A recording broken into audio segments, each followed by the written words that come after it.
This is the Redmond Immersion hand blender. It's a 3-in-1 blender that comes with a whisk and milk frother attachment as well.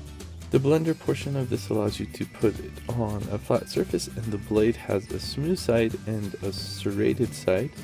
There are 2 main buttons for speed, and there's also an adjustable speed knob that works when you are using the whisk or the milk frother attachment.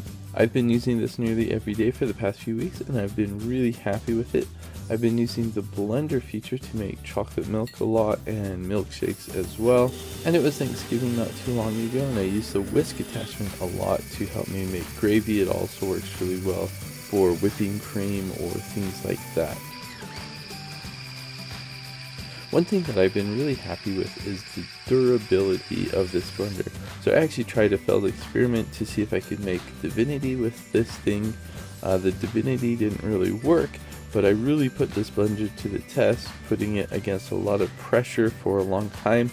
The blender, you could feel that it was getting hot because of all the pressure and all the stress, but it just kept going and it has not had any issues at all.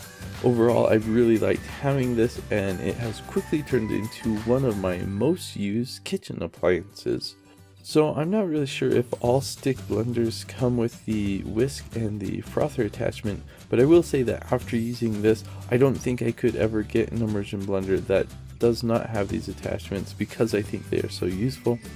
I do want to point out that this blender was sent to me for free for the purpose of this review, and I feel that it is actually a really good blender, and I can definitely recommend it.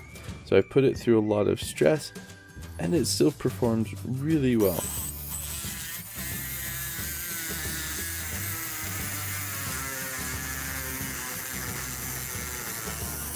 I will go ahead and post a link below so you can check out the current price on Amazon. What are some things that you like to make using an immersion blender? Go ahead and let me know in the comments below. Thanks.